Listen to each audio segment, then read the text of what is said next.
13 में मुस्लिम लीग नून ज्वाइन करने के पीछे क्या मुहर्रिकात थे? मैं असल में 2008 में मेरी जो काफ लीग थी उन्होंने मेरे साथ बड़ी ज़्यादती की। उन्होंने मेरे नीचे 2 ऐसे एमपीए दे दिए जो कि जिनके सगे भाई जो हैं वो मेरे ख़िलाफ़ आज़ाद एमएनए का इलेक्शन लड़ रहे थे। तो आप इमेजिन करें मेरी क्या कैफियत हुई होगी। तो उसमें फिर ये था कि मैंने फिर 2 एमपीए के इलेक्शन जो हैं मैंने अपनी आज़ाद हैसियत में लड़े, क्योंकि वो टिकट वापस लेने की तारीख़ ख़त्म हो गई हुई थी जब तक उनको टिकट दे दी गई थी। तो मैं अजीब सा फंस गया था। तो उस इलेक्शन में मैंने एमएनए का इलेक्शन टिकट पे लड़ा था और दोनों एमपीए की सीटें जो है मैं आज़ाद हैसियत में लड़ा था। तो वो 2008 वाला इलेक्शन भी मैं बड़े अच्छे लीड से जीत गया था। तो उसके बाद जब वो इलेक्शन कमीशन में गया तो वहाँ ये जो दोस्त मुझे यहाँ तक पहुँचाने के लिए तगदो कर रहे थे वो सारे उस वक्त बाइख्तियार थे। उन्होंने फिर इलेक्शन कमीशन को मजबूर करके तो इसका नोटिफिकेशन करवाया। तो फिर वो केस का फ़ैसला भी नहीं होने दिया जो ट्रिब्यूनल बनाया था इलेक्शन। इनफैक्ट ये जो एजाज़ुल एहसन साहब हैं जिन्होंने अभी इस्तीफ़ा दिया है, ये इलेक्शन ट्रिब्यूनल थे मेरे उस इलेक्शन के। आप कहते हैं कि नून लीग में इस वक्त पावर पॉलिटिक्स हो रही है, जो बाहर से आने वाले हैं उनको जगह दी जा रही है और जो पार्टी के वफादार हैं उनको पार्टी से दूर किया जा रहा है। जी ऐसा ही है। बाहर से तो नहीं मैं कह सकता कि मेरे केस में आ रहे हैं, वो तो यहीं से ही है। लेकिन आप समझ लें कि ये चूँकि इनकी सियासत बड़ी और किस्म की है एहसन इकबाल साहब की, तो इन्होंने फिर जितने भी लोग इनके, एक ज़माना वो था जिसमें पूरी नून लीग की जो ऑफिस बेरर थे पूरे डिस्ट्रिक्ट के, उन्होंने इनके ख़िलाफ़ रिज़ाइन दे दिया। वो भी दिन हमने देखे हैं। फिर वो उसके नतीजे में फिर ऐसे ऑफिस बेरर बेचारे आए जो आवाज़ ही नहीं बुलंद कर सकते, चुप करके बैठ जाने वाले लोग जो हैं, आखिरकार वो भी जो है इस बात पे मजबूर हो गए।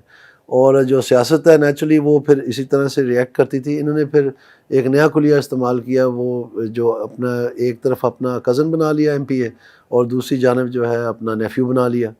तो अब इस तरह से ज़िला चल रहा है। और ये जो मेरी सीट है इसके नीचे अब अपना बेटा तो इस काबिल ही नहीं है कि वो, उन्होंने ख़ुद ही बता दिया, क्योंकि उन्होंने ख़ुद इलेक्शन क्यों लड़ना पड़ता अगर वो इस काबिल था, या पार्टी अगर उसको टिकट देना चाहती। तो वो फिर खुद आ गए यहाँ पर। अब कहते हैं कि मैं जब जीत जाऊँगा तो मैं बाई इलेक्शन में अपने बेटे को लेके आऊँगा। तो ये हैंड मी डाउन जैसे नहीं होता कि पुराने कपड़े किसी के हों बड़े के तो वो आप छोटे बच्चे को दे देते हैं कि ये लें आप 2-4 साल तुम पहन लो।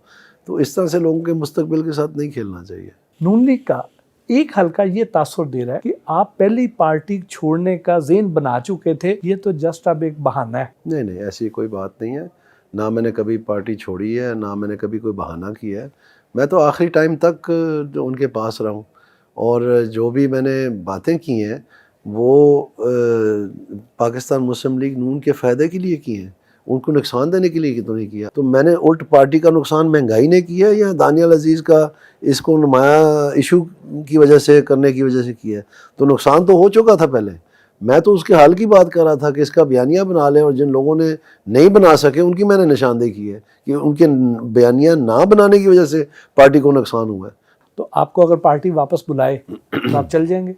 वापस किधर बुलाना है? मैं तो ये साथ लाहौर है, मैं अक्सर जाता रहता हूँ, इसमें कौन सी ऐसी बात है।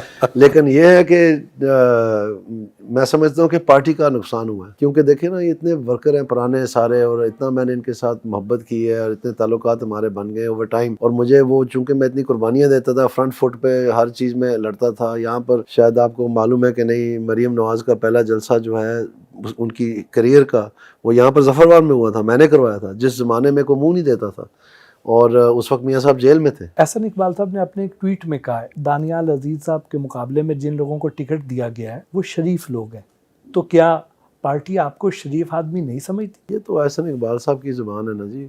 लेकिन मैं ये कहना चाहता हूँ कि जहाँ पर वो ये लिबादा ओढ़े हुए थे कि जी ये लोटों को रोकने के लिए जो है ना ये धब्बा मैं नहीं लगने दूंगा नारोवाल में अपनी पार्टी के लिए, तो इसलिए मैं अपना बेटा खड़ा कर रहा हूँ। तो वो बात तो बीच में रह गई, बेटा तो खड़ा ही नहीं है, अब तो वो आप खड़े हैं। तो इसमें क्लियरली उनके अज़ाइम जो थे वो कुछ और थे और ये कह कुछ और रहे थे।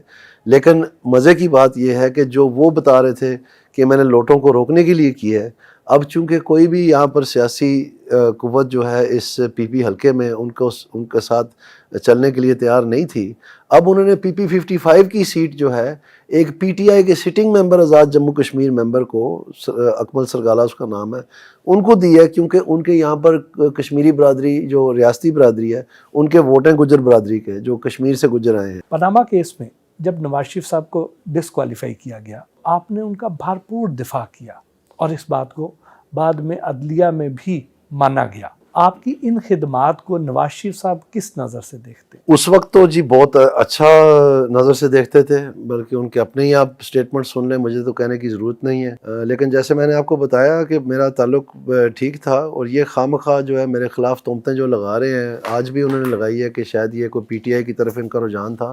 میرا تو سب سے برا جو آپ سمجھ سکتے ہیں، میں سمجھتا ہوں کہ پاکستان کے لیے جو ہوا ہے وہ ہے جو پی ٹی آئی نے 3.5 سال میں کیا ہے، اور یہی میری اپنی پارٹی کے ساتھ ناراضگی رہی ہے کہ آپ بتا ہی نہیں سکے لوگوں کو کہ اس نے کتنا نقصان کیا ہے۔ آخر اگر میں سیاست میں ہوں، میں کوئی ہیروئن بیچتا ہوں، میں کوئی کرپشن کرتا ہوں، میں کوئی پڑھا لکھا آدمی ہوں، میں اپنی زندگی کے بہترین سال اپنے ملک کو دے دیے ہیں، تو میں تو اس کا خیر خواہ ہوں، جس نے میرے نظروں میں تباہ کیا ہے میں اس کے پاس جاؤں گا۔ جب سے آپ کا یہ ٹکٹ والا ایشو بنا ہے تو اس دوران آپ کی نواز شریف صاحب سے کوئی ملاقات ہوئی؟ نہیں، مجھے پتہ ہے کہ وہ جب سے واپس آئے ہیں وہ بہت بزی تھے مختلف طریقوں میں، اور آگے پیچھے جانا۔ نااہلی کے بعد نواز شریف صاحب نے ووٹ کو عزت دو کا نعرہ لگایا اور بعد میں پھر جنرل باجوہ صاحب کی ایکسٹینشن کے لیے ووٹ بھی دے دیا، تو کیا اس کے بعد اس نعرے کے پلے کچھ رہ گیا تھا؟ وہ ایک قانون بنایا گیا تھا، تو اس حد تک میں سمجھتا ہوں کہ اس کو سٹرکچر دے دیا گیا کہ وہ ایک ڈرائنگ روم ڈیسیجن نہیں ہوگا، ایک لاء کے تحت جو بھی ڈیسیجن ہوگا وہ ہوگا، تو اس حد تک تو میں سمجھتا ہوں ٹھیک ہے۔ باقی اس میں کس کو ملی کس کو نہیں ملی وہ تو اس حکومت وقت کا فیصلہ تھا، وہ نواز شریف صاحب تو وہ فیصلہ کر ہی نہیں سکتے تھے۔ قانون تو بنانے کے لیے ووٹ دے سکتے تھے، لیکن ایکسٹینشن تو انہوں نے نہیں دی۔ پچھلے دنوں شاہد خاقان عباسی صاحب کا ایک بیان آیا کہ اگر پی ٹی آئی چوری کے ذریعے اقتدار میں آئی تھی تو نون لیگ ڈکیتی کے ذریعے اقتدار میں آ رہی ہے، تو بجائے اس کے کہ آپ سیٹیں زیادہ مانگیں اسٹیبلشمنٹ سے، آپ تھوڑی سیٹیں لے لیں لیکن اپنی عزت بچائیں، اپنا وقار قائم رکھیں۔ اس کے بارے میں آپ کیا کہتے ہیں؟ سب سے پہلے تو بات یہ ہے کہ میں نے تو یہ بیان دیکھا نہیں ہے، اس لیے مجھے نہیں پتا کہ ایگزیکٹلی انہوں نے کیا کہا ہے، لیکن میں یہ ضرور کہہ سکتا ہوں کہ جس طرح آپ نے مجھے بتایا ہے اس طرح تو ابھی تک تو حکومت بنی ہی نہیں ہے، تو انہوں نے پہلے سے ہی کیسے اسوم کر لیا ہے؟ تو میرے خیال میں تھوڑا سا قبل از وقت ہے ان کا یہ کہنا۔ بہرحال یہ میں نہیں کہتا کہ اسٹیبلشمنٹ کا کردار نہیں ہے پاکستان میں، ان کا کردار بالکل ہے، اور وہ اکثر مختلف شکلوں میں سامنے آیا ہے۔